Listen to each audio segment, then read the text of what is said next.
अब आप ये बताइए कि भारत प्रेम तो सब में ऐसे थोड़ा बहुत होता है, माइक को तो बचा के रखना। हाँ, माइक को मैं इसलिए तो हाँ। भारत प्रेम को लेकर जो आपके भीतर का एक क्रांति का सूत्रपात न केवल हुआ बल्कि दशकों से वो बना रहा है और कई लोगों को प्रेरित कर रहा है, तो ये जो मुस्कान भारत माँ की है, आपको कब विशेष रूप से लगा कि ये जो हम हमेशा सुनते हैं वही क्लीशे होता है कि ये भौगोलिक टुकड़ा नहीं है, ये एक शाश्वत जीवंत दिव्य आत्मा का स्वरूप है, तो आप अपना थोड़ा सा यात्रा बताएं।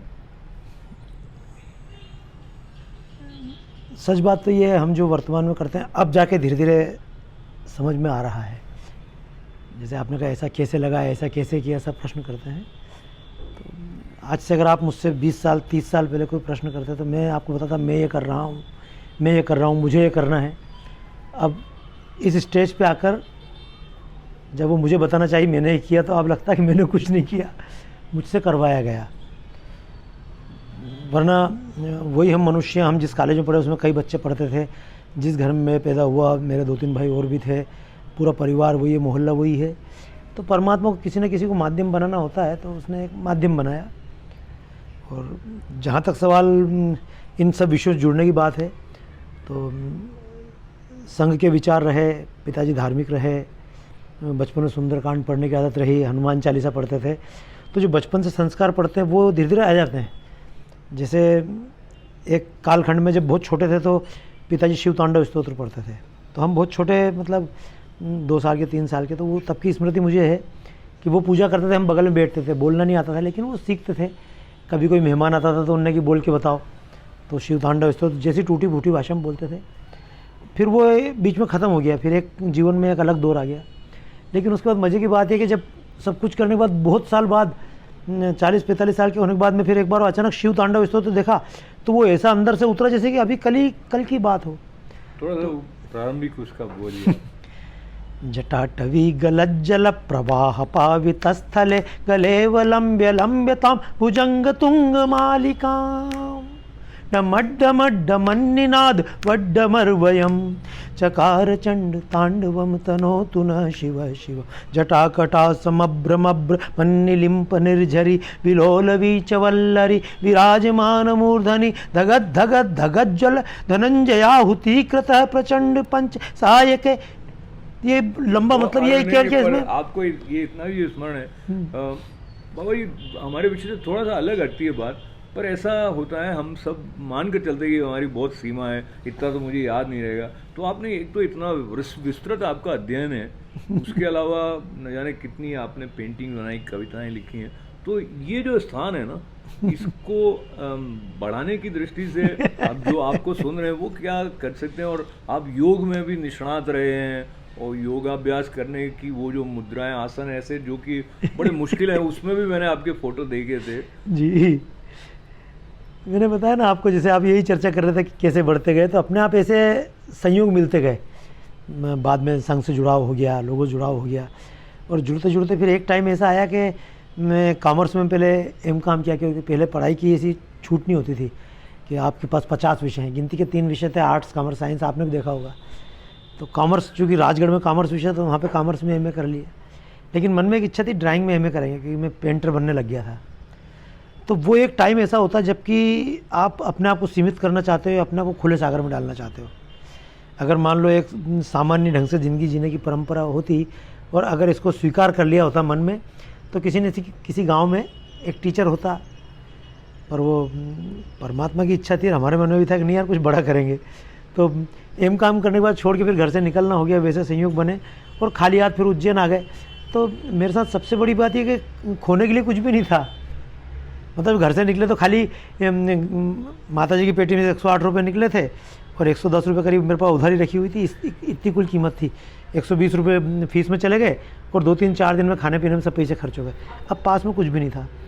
तो अब संयोग हुआ, फिर उसमें हाथ की पेंटिंग बहुत चलती थी, तो पेंटिंग करी, थोड़े बहुत पैसे आते रह गए और फिर करते करते लोगों से संपर्क होता रहा। तो सच बात क्या, एक भावना शुरू से ही कि बहुत ज़्यादा पैसा कमा के भी क्या कर लेना है। तो उस समय फिर ये उज्जैन रहा, तो उज्जैन के बारे में कल अपन चर्चा कर रहे थे। वो उज्जैन की मस्ती एक अलग प्रकार की थी। बनारस की मस्ती एक अलग फक्कड़पन है, ज़्यादा करके क्या करना है। अगर आदमी बम्बई का होगा तो बोलो और कमाओ, राजस्थान का होगा तो उसके कमाते जाओ, कोठियाँ खड़ी कर लो। तो लेकिन वो बाबा जी, आप उज्जैन में मैं माफी चाहता हूँ, उज्जैन के बारे में कुछ बताइए, वहाँ की जो आपने स्पंदन महाकाल के महसूस किए। हाँ, मतलब उज्जैन वो ऐसा क्षेत्र रहा जो मतलब मैंने उज्जैन में पढ़ाई की, 3-4 साल लगातार उज्जैन में रहा, और उज्जैन में रह के इन तमाम आंदोलनों में जाना भी चालू हुआ। तो यानी राजनीति, सामाजिक, साहित्यिक हर क्षेत्र में मतलब उज्जैन से मेरा जुड़ा हुआ।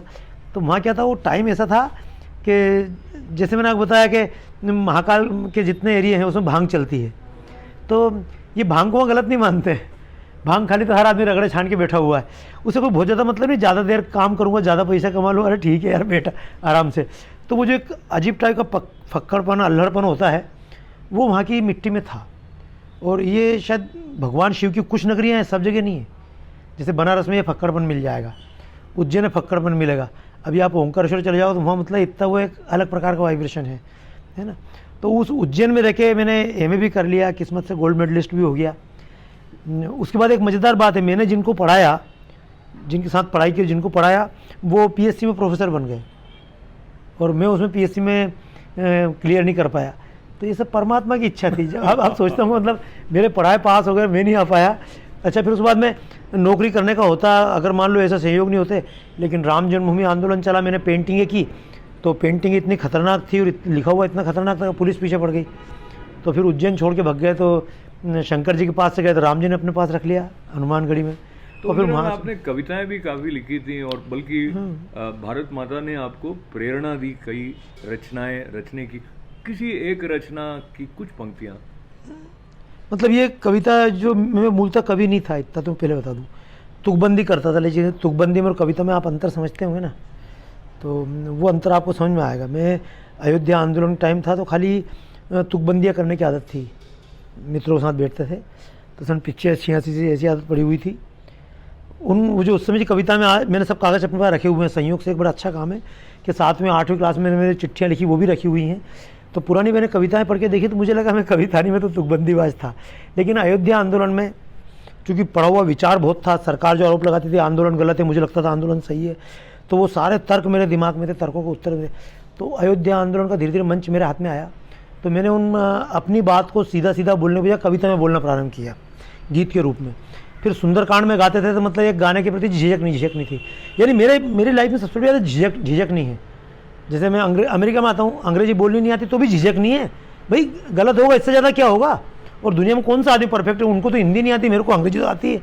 तो ये जो एक अच्छी मतलब नम्रता भी है और साथ में गर्व भी है, तो इसके कारण मैं कविताएं लिखता था। फिर धीरे धीरे वो राम जन्मभूमि ने कविताएं लिखी, तो बहुत लंबी लंबी कविताएं थी। फिर ये कविताओं का मामला बढ़ा, मैं दिल्ली आया, फिर नरेंद्र मोदी जी से मिला, तो फिर इनके साथ रहे कुछ गीत लिखने का और मौका मिला। फिर कवि सम्मेलन में प्रारंभ हो गया। तो गीत आप जो बोल रहे हैं, जैसे कि मेरी एक कविता है कि फूल हटाकर माली खुद ही बाग में कांटे बोए रे। अब ज़माना कितना उल्टा हो गया, पहले बगीचे में फूल लगते थे, आजकल लोग कैक्टस घर पे लगा रहे हैं, है ना। पहले आपस में बैठ के बातचीत करते थे, आजकल वो नहीं है। पहले दुनिया में हम बोलते थे तानसेन के वंशज, लेकिन भारतीय फिल्म संगीत आप सुन रहे हैं। तो कबीरदास का एक गीत था, संत कबीरदास का, देख कबीरा रोया, दास कबीरा रोया, चलती चक्की देख के देख कबीरा रोया। तो अभी मैं सोचता था कबीरदास जी क्यों रोते थे, तो कबीरदास जी इसलिए रोते थे कि वो देखते थे समाज में होता कुछ और है और वास्तव में कुछ और है। तो मैंने भी समाज में देखा यार कितना अंतर है कि तानसेन का देश है, यहाँ ओए ओए गीत गा रहे हैं। तो फूल हटाकर माली खुद ही बाग में कांटे बोए रे, सीधे साधों के संग सब कुछ उल्टा उल्टा होए रे, तानसेन के वंशज गाते फिरते होए होए रे, पहले दास कबीरा रोए अब बाबा भी रोए रे, पहले दास कबीर। क्योंकि जगत गुरु भारत में सबसे ज़्यादा आज निरक्षर हैं, जगत गुरु भारत में सबसे ज़्यादा आज निरक्षर हैं, जनता क्या मंत्री तक काला अक्षर भैंस बराबर है, देश में सबसे ज़्यादा लंगड़े लूले कोढ़ी अंधे हैं, चरक सुश्रुत की परंपरा पर एलोपैथिक फंदे हैं। पूरी दुनिया आज ऑर्गेनिक फूड की दीवानी है, ऑर्गेनिक अन्न होना चाहिए, और भारत में देखो आप सब कुछ चल रहा है कि चरक सुश्रुत की परंपरा पर एलोपैथिक फंदे हैं। दूध दही की नदियों वाला देश बचा बसनारों में, दूध दही की नदियों वाला देश बचा बसनारों में, और असली गायें काटी जाती नकली दूध बाजारों में, असली दूध से असली पानी ज़्यादा महंगा होए रे, पहले दास कबीरा रोए अब बाबा भी रोए रे। तो एक कविता थी, लेकिन मेरी कविताएं विद्रोही हो गई, और उस विद्रोही कविता का कारण है, जैसे अब राखी का पर्व आने वाला है, तो आप यहाँ भारत में घूम रहे हैं, बोर्ड देखिएगा कुछ मीठा हो जाए, रक्षाबंधन पर कुछ मीठा हो जाए, दिवाली आएगी तो कुछ मीठा हो जाए, कैडबरीज कंपनी के मीठा हो जाए। मैं एक बात पूछता हूँ, कैडबरीज कंपनी हिंदुओं की दिवाली पे पर्व देती है कि मावे की मिठाई मत खाओ, ये मत खाओ, आप मतलब कैडबरीज खाओ। हमारे राखी के त्यौहार पे बोर्ड लगाते हैं कि ये मत खाओ, वो मत खाओ, कैडबरीज खाओ। इनकी अगर हिम्मत है कैडबरीज कंपनी की, तो ये एक बार मुसलमानों के त्यौहार पे बोले कि सिवैया नहीं करो, कुछ मीठा हो जाए, कैडबरीज खा लो। एक भी बोर्ड आपको दिखा कभी? एक भी? ये प्रश्न जो है, और जैसे आपने सही कहा कविता विद्रोही होगी, और कई बार जो प्रश्न सहज से होते हैं वो भी ऐसा लगता है कि वो विद्रोही स्वर की तरह दिखाई देते हैं, क्योंकि हमने वो सब अपना लिया होता है और मान लिया होता है। दिवाली के पटाखे का विरोध करते हैं, आज तक इनने कभी शंकर जी पे दूध चढ़ाते हैं। तो मेरी प्रदर्शनियाँ दो तरह की हैं, मेरा सोच दो तरह का है। एक तरह का विशुद्ध वैज्ञानिक, जैसे विदेशों में मेरी प्रदर्शनियाँ लगती हैं, उन प्रदर्शनी में शिव क्या है, इनके ऊपर दूध क्यों चढ़ाया जाए, जल क्यों चढ़ाया जाए, बेलपत्री क्यों चढ़ाया जाए, वो सकारात्मक है, यानी उसके मैं वैज्ञानिक पक्ष दिखाता हूँ। पूरी दुनिया में लगती है, अमेरिका में भी लगाता हूँ।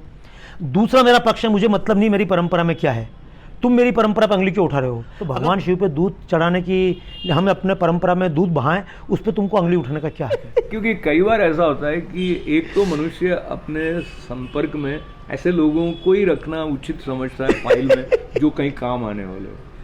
आपके साथ वो बात नहीं है। दूसरा, आप ये स्पेस जो अपने अंदर है, जैसे हमारे कहते हैं उदार चरिता नाम तो वसुधैव कुटुंबकम, तो वो जगह बहुत कम लोगों में बनी रह पाती है। इसका कोई क्या सीक्रेट है आपका, वो भी थोड़ा सा हमारे साथ बांट दीजिए। देखो, सीक्रेट तो सब ग्रंथों में है। सीक्रेट रामायण में भी, रामचरितमानस में भी, पढ़ सब रहे हैं, लेकिन कोई इसको मान नहीं रहा है।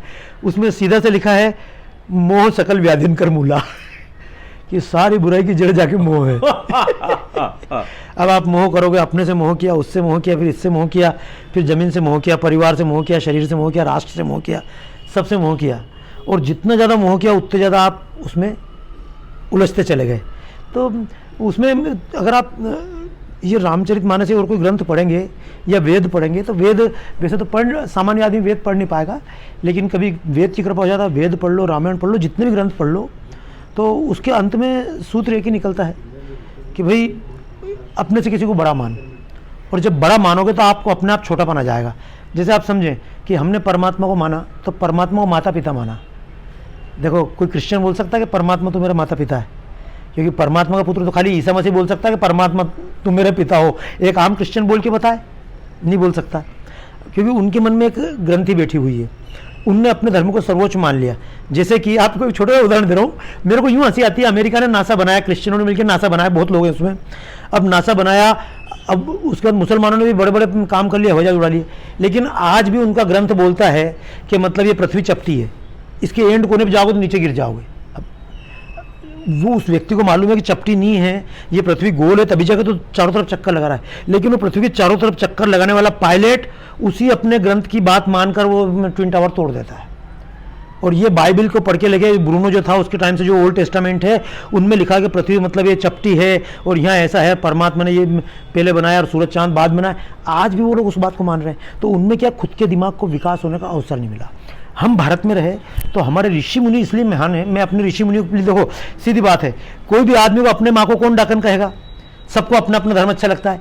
मुझे मेरा धर्म इसलिए अच्छा नहीं लगता कि मैं इसमें पैदा हुआ, मुझे मेरा धर्म इसलिए अच्छा लगता है कि इसने मुझे बड़ा सोचना सिखाया, मेरे धर्म ने मुझको साइंटिफिक रूप से सोचना सिखाया, मुझे धर्म ने मुझे मेरे धर्मों की व्याख्या करना सिखाया, मेरे धर्म ने मुझे अपने धर्म पे अंगली उठाना भी सिखाया। मुझे अपने धर्म पे अगर कोई गलत बात लगती है तो मैं नहीं मानता हूँ।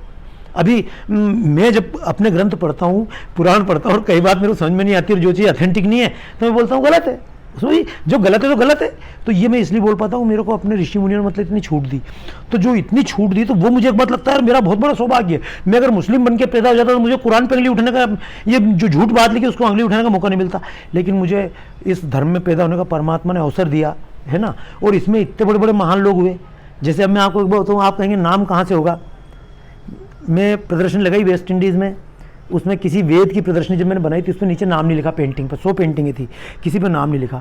तो वहाँ के प्राइम मिनिस्टर थे वसुदेव पांडे, वो बोले कि आपने किसी पेंटिंग पे अपना नाम नहीं लिखा, ऐसा कैसी पेंटिंग। तो मैंने उनसे कहा कि भाई मैं कलाकार बन के बना था तो बात अलग थी, लेकिन जिन ऋषि मुनियों ने ये वेद लिखे हैं उनने खुद ने अपना नाम लिखे। तो मैं अपना नाम कैसे लिख दूँ? और देखो, जब कला साधना बन जाती, जब कला मतलब भक्ति बन जाती है, तो फिर उसमें भक्त नहीं बचता। अब जैसे कि ये शिवलिंग की आप देख रहे हैं, किसी ने मेहनत की, लेकिन इसे किस कलाकार ने बनाया, उसका नाम है क्या? कहीं नाम नहीं लिखा है ना। तो वो कलाकार उसने अपने आप को इसमें विलीन कर दिया।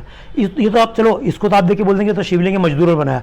मैं पूछता हूँ, अजंता एलोरा जो है, वर्ल्ड में कहीं एक एक मूर्ति का कहीं मुकाबला नहीं है। ऐसी एलोरा बनाने वाले, एलिफेंटा बनाने वाले, सदाशिव की मूर्ति जो आपने देखी होगी, इतनी बड़ी बड़ी मूर्तियाँ बनाने वाले कलाकार का नाम नहीं है। अच्छा, कलाकार का नाम छोड़ो, जिस राजा ने बनवाई उसका नाम नहीं बचना है। आज पुराने मंदिर मिलते फला राजा के टाइम पे बने होंगे। अरे तो जो बड़े बड़े राजा चले गए, ये चले गए, जिन्हें बड़ी बड़ी बिल्डिंग बनाई वो चले गए, तो ये हम जरा से बच जाएंगे क्या? तो ये जो भाव होता है, ये अगर भाव मन में आ जाए तो फिर आप ऊंचे उठ ही नहीं सकते हो। मतलब एक बार आपको अपनी औकात पता पड़ जाए कि भैया मैं क्या हूँ, तो वो शेरों के बीच में हिरन अपने आप को भी दादा समझ ही नहीं सकता ना। गलती ये है कि वो लोग मरते जो शेर के बीच में निकल पड़ते कि हम दादा हैं। तो हमको पहले ही पता है कि हमसे ज़्यादा महान लोग हैं। आप जो काम कर रहे हो बड़ा है, जितने लोगों ने अमेरिका जाके काम किया वो बड़ा है, जिन्होंने हवाई जहाज बनाया हमसे बड़े वैज्ञानिक हैं। तो ये जब भाव मन में बना रहेगा तो अपने आप हमको छोटा बना के रखेगा, अपने आप हमको ज़मीन से जोड़ के रखेगा। और इसलिए मेरा सिद्धांत है, आसमान में उड़िए पर ज़मीन से ज़रूर जुड़िए। अगर जमीन से जुड़ते हुए आपने जो राम वनगमन यात्रा हाल ही में संपन्न हुई, जिसमें काफी लोग आपके साथ जुड़े, श्रीलंका भी आप गए, तो राम जी के वनगमन के सभी स्थलों का स्पर्श आपने काव्यात्मक ढंग से भी किया, श्रद्धा के साथ में। वो जो पूरा पहले तो आयोजन था वो भी सोचा ही था, हमने बहुत पहले सोचा था आपने, पर उनकी प्रेरणा से और उनकी दी हुई शक्ति से आपके भी शब्द ले रहा हूँ, और मुझे भी ये भाव है कि आप माध्यम बने कि वो सफल रूप से हुआ।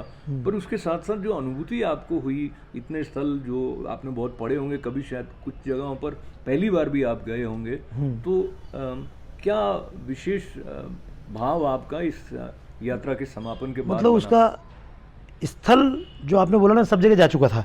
अच्छा, कुछ स्थान ऐसे जो बचे हुए थे, बाकी किष्किंधा पहले 2 बार जा चुका था मैं, इधर चित्रकूट कई बार गया हूँ, इधर अयोध्या भी कई बार गया हूँ, रहा हूँ सब जगह, रामेश्वर भी गया था, श्रीलंका जरूर नहीं गया था, तो जाके वहाँ पे आ गया। तो जहाँ तक बात स्थल की है, वो तो खाली एक ज़मीन है। तो जैसे अमेरिका है तो वो भी वही ज़मीन है, भारत है तो वो भी वही ज़मीन है। पर हमारे यहाँ ऐसा होता है कि हम मानते हैं ज़मीन के अंदर तरंगे हैं। जैसे आप यहाँ पे बैठे हैं, अब आप इस कुर्सी से उठ के चले जाएंगे तो आप अपना सामान वामान, पेन डायरी लेकर चले जाएंगे। फ्लाइट पर बैठते हैं ना, जब उतरना हो तो पेन डायरी चश्मा वगैरह देख लो, तो वो तो आप छोड़ के चले जाते हैं, मतलब लेके चले जाते हैं, लेकिन उस सीट पर कुछ छोड़ के जाते हैं, और वो है आपकी सूक्ष्म तरंगे। इसलिए आप कभी देखना, व्यक्ति अपना ही आसन यूज़ करता है, दूसरे का यूज़ नहीं करता है। यहाँ तक कि माला भी हम यूज़ करते हैं। एक संत ने मुझे अपने हाथ की माला दे दी थी, है ना, तो लोग सब बोले महाराज जी ने अपनी माला दे दी थी। महाराज जी बोले दूसरी माला दे सकता था, लेकिन जिस माला से मैं 20 साल से जप कर रहा हूँ वो बाबा को दी, तो वो माला मेरे पास आ गई। अब वो 20 साल से माला जप रहे थे, उस माला के अंदर क्या, उस माला के अंदर तरंगे हैं। तो अब राम चले गए, लेकिन राम के जाने के बाद भी वो तरंगे जिंदा रही। फिर राम की भक्ति जितनी रही, उसके कारण वो तरंगे और ज़्यादा रही, और वो और ज़्यादा जैसे जैसे समय बढ़ता है उसमें तरंगे मिलती जाती है, तो वो स्थान चार्ज होता जाता है। जैसे अब आप ओंकारेश्वर जाएंगे, महाकाल जाएंगे, अरे जब महाकाल की स्थापना हुई उसके पहले क्या था, तो उसके पहले सामान्य ज़मीन होगी, लेकिन कोई ना कोई ऐसा इंसिडेंट हुआ कि इस ज़मीन का महत्व मालूम पड़ा। तो आगे बढ़ते बढ़ते फिर लोग पूजा करने जाएंगे, तो कितने लोग पूजा करेंगे, तो एक साथ जो वातावरण बनता है ना, वो आदमी पर प्रभाव करता है। आपने जैसे वहाँ वाइब्रेशन महसूस किए होंगे, मैं तो उसके उज्जैन के महाकाल के बगल में बहुत रहने का सौभाग्य मिला।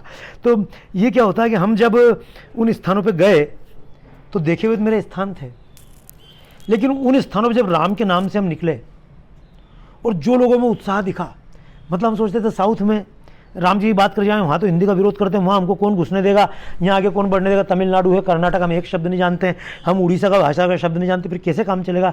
तो हम यहाँ से सामान लेके, मैं खुद था, मेरे साथ ये प्रेमलता जी हैं, ये भी थी, हमारे 1-2 मित्र और थे, हम सब गए यहाँ से। हम यहाँ से अपने साथ में इंडक्शन वो ले गए, फिर लगा यार इसमें खाना बनेगा तो मज़ा नहीं आएगा, साउथ में चूल्हा लो, तो हम गैस का चूल्हा और सब साथ लेके गए। आप आश्चर्य करेंगे कि पूरे रास्ते में 2 महीने यात्रा हुई, हमने एक भी दिन इंडक्शन को खोला नहीं, एक भी दिन कुछ बनाया नहीं। क्यों नहीं बनाया, हमको ज़रूरत ही नहीं पड़ी। अरे साउथ में गए तो हमको लगा ही नहीं कि हम दक्षिण में हैं, हमको तो लगा राम हमारे राम इनके। तो वो आप बोलो ना परिवार कैसे बनता है, परिवार का मतलब है कि मेरा और आपका बाप है, कि मेरी माँ आपकी माँ है, कि तो परिवार है। तो जब मालूम पड़ा कि भारत में, दक्षिण भारत में, वो भले ही रामचंद्र के लोग हो या कोई भी लोग हो, वहाँ पे आज भी जो लोग राम को अपना मानते हैं और हम राम को अपना मानते हैं, तो हमारे बीच में अघोषित रिश्ता है। तो दरअसल हम गए थे कि राम को जिनने सहयोग किया उनके वंशजों से मिलने, पर ये जब वहाँ गए ना तो मैं बहुत रोया हूँ इस यात्रा में। इस यात्रा में हर 2-3 दिन बाद या 1 दिन बाद तो कई बार मैं रात को अकेला बैठ के रथ के ऊपर राम जी होते थे, उनके चरण होते थे, मैं होता था और मैं रोता था। क्यों? क्योंकि वो रथ हमने 108 दिन की यात्रा थी जिनके साथ मिलकर हमने करने की कोशिश की थी, लेकिन वो 108 दिन कौन दे, तो घटते घटते 70 दिन करते करते 40 दिन के अंदर, 40 दिन में 35 दिन के अंदर यात्रा पूरी कर दो। और जो साथ चल रहे थे वो अपने आप को कवि समझ के चल रहे थे, तो उनकी धारणा बिल्कुल अलग थी। तो उनको इस बात से कोई मतलब नहीं, जनता दर्शन करने आ रही है, आप तो रथ बढ़ाओ, शाम को कविता होनी चाहिए। लेकिन कह रही रथ महत्वपूर्ण है, जनता आ रही है, इनको मिलना महत्वपूर्ण है।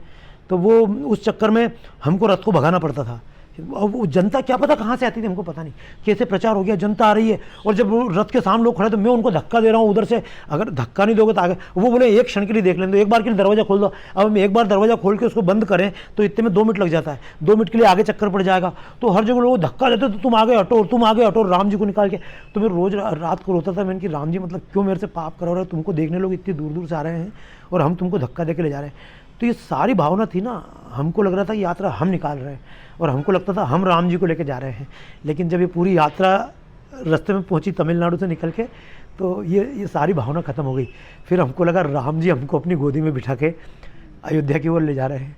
तो हमको रास्ते में ना खाने की चिंता हुई, ना पीने की चिंता हुई, ना हमको कहाँ रुकना उसकी चिंता हुई। और हमको ऐसा नहीं लगता था कि इंदौर वापस पहुँचे, हमको ऐसा लगता था कि सब लोग तो वापस भाग गए अयोध्या में, चरण को छोड़ के बाकी लोग भाग गए। लेकिन हमको कहीं ऐसा लगा, क्योंकि अयोध्या में जाऊँ तो भी मुझे वही लोग मेरे रिश्तेदार मिलते थे, और मैं महाराष्ट्र जाऊँ तो भी मेरे रिश्तेदार मिलते थे। और वो रिश्तेदार कैसे, राम जी उनके लिए सब कुछ और राम जी मेरे लिए भी सब कुछ, भारत उनकी माता, भारत मेरी माता। तो वास्तव में यात्रा थी, लेकिन इस यात्रा ने जीवन की एक नई यात्रा प्रारंभ कर दी। अब हम वापस एक यात्रा निकालने वाले हैं कि राम जी को पहले राम जी बनाने वाले, क्योंकि दुनिया में सब लोग पैदा होते राम जन्मभूमि बनी, तो राम जन्मभूमि बहुत महत्व है। लेकिन अगर मुझसे पूछा जाए तो दुनिया में पैदा जहाँ पे हुए वो जगह महत्वपूर्ण नहीं है। आपको किसने पैदा, वो बड़ी चीज़ नहीं है, आप कैसे पढ़े, आपने समाज में क्या किया उसके कारण बचपन महत्वपूर्ण होता है। अगर श्री कृष्ण जी ने बड़े बड़े काम ना किए होते तो आज श्री कृष्ण जी को नॉटी बॉय के रूप में लोग याद करते हैं कि यार क्या था इसने बचपन में, मटकियाँ फोड़ी, ये किया, लड़कियों को छेड़ा, ये मानते। तो बचपन महत्वपूर्ण, महत्वपूर्ण वो जिसके कारण राम बने। तो वो राम की यात्रा प्रारंभ हुई थी विश्वामित्र के साथ में। राम घर छोड़कर नहीं जाते, राजकुमार रहते, तो अगर न वन में जाते तो केवल राजा रह जाते वो, और आदि पुरुष की भांति क्या घर घर में पूजे जाते वो। तो राम की यात्रा प्रारंभ हुई थी विश्वामित्र के साथ, सिद्धाश्रम गए थे। सिद्धाश्रम के बाद वो जनकपुरी गए, उनका विवाह हुआ, 2 राज्यों के बीच में संतुलन हुआ। ये तो मैं आपको एक किताब दे दूँगा, मैं तो चाहूँगा उस किताब के आधार पर एक सीरियल आप बनाएं या मेरे से चाहे चर्चा करें। तो राम की वो यात्रा हमने की, अगली यात्रा कर रहे हैं। बस ये मैंने कुल मिलाकर बताया कि यात्रा हमने नहीं निकाली थी। बिल्कुल, यात्रा जो राम जी ने निकाली और आपको लेकर उन्होंने उस यात्रा को संपादित किया, तो आप उसका थोड़ा सा विवरण दे रहे थे, तो वो भी यहाँ भी कुछ गीला गीला हो गया। तो ये जो एक होता है भक्ति और भावुकता, हाँ, तो कई बार कहते हैं भावुकता के अतिरिक्त में भक्ति का जो स्वरूप है उससे कहीं अलग हो जाता है मनुष्य। जैसे कोई बहुत रो के ही समझे कि मैं भक्त हो गया, पर मैं वो विषय नहीं लेके दूसरी बात पर आपके साथ आ रहा हूँ, क्योंकि आपका जो बौद्धिक पक्ष है वो भी बहुत मुखर है, और ये जो आपका भावुक भाव से भरा हुआ हृदय है, जो कि राम जी के चरणों में इस प्रकार क्षमा याचना करते हुए या उनसे जुड़ाव का गहन और तीव्र सघन अनुभव करते हुए इस तरह से द्रवित हो जाता है। तो इन दोनों में संतुलन मुझे लगता है आज के युग में एक आवश्यकता है। नहीं, संतुलन कुछ नहीं, अपन राम जी के पूरी दुनिया राम में है वो ठीक है, लेकिन राम भी अगर रावण बन के आएगा गर्दन काट देंगे, उसकी कोई दिक्कत नहीं है। मतलब सीधी बात है, सबके अंदर राम है, पूरी दुनिया परमात्मा की, ईशावास्मिदम सर्वम है ना, सर्वम विष्णुमयम जगत, तो सबके अंदर राम है। लेकिन वो राम अगर लादेन बन के आएगा ना, सामने गर्दन काट दूंगा, मेरे को ज़रा भी अफसोस नहीं होगा। आप मुझे देख रहे हो ना, ये रोता हुआ, उस समय तलवार उठा के ख़त्म कर देगा उसको। तो दोनों चीज़ें मेरे अंदर है, भक्ति भाव भी परमात्मा ने दिया मेरे अंदर, और ये बौद्धिकता पूरी कि उस समय मैं गांधी नहीं बनूंगा, उस समय तो उसको काट के फेंक दूंगा। तो सीधी बात है, अगर वो सांप मित्र बन के आए तो हम पास गले लगाएंगे, लेकिन अगर वो जीवन खतरे में पड़ जाए तो ये जीवन भी परमात्मा का दिया है, इसकी रक्षा करना हमारा काम है। देश परमात्मा का दिया है, ये ज्ञान परमात्मा विभिन्न ऋषियों के माध्यम से दिया है, इस ज्ञान को नष्ट नहीं होने देंगे। तो ये ज्ञान को नष्ट नहीं होने देंगे, अपने वेदों को बचाने के लिए, श्रुतियों को बचाने के लिए, उपनिषदों को बचाने के लिए, पुराणों को बचाने के लिए, ये अपनी परंपराएं बचाने के लिए, ये सर्वे भवन्तु सुखिनः की भावना बचाने के लिए, पर्यावरण को बचाने के लिए, ये हिंदू धर्म की कदर करता हूँ। ये पर्यावरण इसलिए जरूरी है, हिंदू बच गया तो पर्यावरण बच जाएगा, नहीं तो जो इस प्रकृति को, कायनात को अपनी बपोती मानते हैं, उनके हाथ में थोड़ी दुनिया बचेगी। वो तो एक एक जानवरों को मार के भेज देंगे। चाइना वालों का हाथ भेजिए, दुनिया थोड़ी बचेगी, वो तो कॉकरोच को मार के खा जाएंगे। अरे दुनिया में दीमक को परमात्मा ने बनाया, उसका भी कारण है। केंचुआ बनता है, वो भी कारण है कि मिट्टी को वापस मिट्टी बनाता है। दीमक किसी वस्तु को सड़ा के खत्म कर देती, नहीं तो अगर पड़ी रहेगी तो खत्म हो जाएगी। दुनिया में जितनी जीवन जरूरी उतनी मौत जरूरी है। अगर खेत में पुराने फसल नहीं काटेंगे तो नई फसल कैसे आएगी। तो हमारे यहाँ जीवन भी जरूरी है, मृत्यु भी जरूरी है। ऐसा मतलब सर्व समावेशी धर्म अपना हिंदू धर्म है। तो बस इस धर्म के बारे में पालन करते रहें। और आपसे भी अनुरोध करूंगा, मतलब सब कुछ कर्म कांडी में नहीं हूँ। आपने देखा कि आपको तो आप लोगों को देख के प्रणाम करता हूँ, मेरे पिताजी को देख के बोलता था वो कितना अच्छा प्रणाम करते थे, माताजी मेरी व्रत करती थी, उनके संस्कार क्या पता मेरे में क्यों नहीं आ पाए। और थे बचपन में बहुत व्रत करता था मैं, मतलब सारे जन्माष्टमी का, मेरा जन्मदिन है उस दिन जन्माष्टमी का व्रत करता था, शिवरात्रि का व्रत करता था, सावन में पूरा सावन एक टाइम। आजकल कोई मतलब नहीं, मेरे को मेरा काम होना चाहिए। अगर 4 बार खाऊंगा 4 बार खा लूँगा, लेकिन मेरे काम में बाधा नहीं आनी चाहिए। ये जो शंकर जी की भक्ति प्रदर्शनी के माध्यम से कर रहा हूँ, गीतों के माध्यम से कर रहा हूँ, इसमें रुकावट नहीं आनी चाहिए। भले 4 बार खाना पड़े, 10 बार खाना पड़े, मुझे कैसे भी रहना पड़े। तो ये भावना अब तो खाली ये है कि बस। और एक बात और सुन लो, ये परमात्मा के सामने बैठ के परमात्मा को हाथ लगा बोल रहा हूँ, मेरे को मुक्ति की इच्छा नहीं है, इस जन्म में तो नहीं है। अगर कोई मुझे संत बिठा के बोले कि तुमको मुक्त कर देते, मेरे को मुक्ति नहीं होना, मुझे वापस पैदा होना है। और ये मुक्ति का राह दिखाने वाला हिंदू धर्म जो है, इसकी फिर सेवा करूं। और जब तक आवश्यकता पड़े तो किसी भी रूप में परमात्मा, एक सैनिक के रूप में, कवि के रूप में, जिस भी रूप में चाहे, परमात्मा मुझे वापस जन्म दे और मैं परमात्मा के ऐसे सब रूपों में आराधना कर पाऊँ। इसके लिए बार बार जन्म लेने को मैं तैयार हूँ। तो ये बार बार जन्म लेने को तैयार, बाबा जी एकदम तैयार हैं। और उनके साथ बात करना, अपने आप को तैयार करना जैसा हो जाता है कहीं ना कहीं। और इतना बेबाकी से अपनी बात को रखने का साहस भी, और बिना किसी लाग लपेट के ये झिझक जो वो कह रहे थे कि किस बात को कोई क्या अर्थ लगा लेगा, अलग अर्थ नहीं लगाएगा, ऐसी आश्वस्ति जो है वो उनका जो भीतर का सत्य है उसके कारण भी मुझे लगता है उनके भीतर बनी रहती है। और मैं इस बात को रेखांकित करना चाहता हूँ कि जो सर्वे भवन्तु सुखिनः वाला भाव है, और कण कण में उसी परमात्मा के दर्शन करने वाली जो बात है, या जो स्वामी विवेकानंद के द्वारा वेदांत और आचार्य शंकर और एकात्म सबने कहा है, जो सभी ने वही कहा है।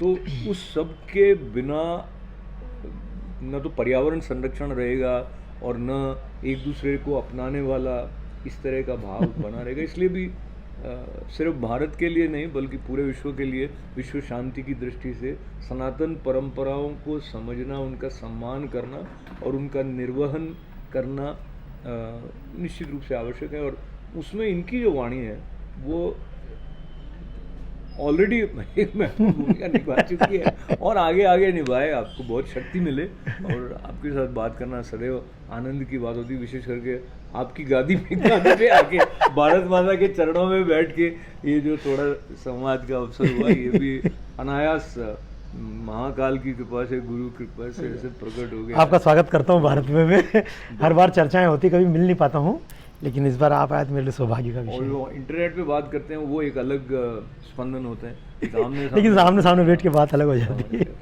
तो बहुत बहुत आनंद के साथ है। ओम पूर्णमदः पूर्णमिदं पूर्णात् पूर्णमुदच्यते पूर्णस्य पूर्णमादाय पूर्णमेवावशिष्यते। ओम शांति शांति शांति।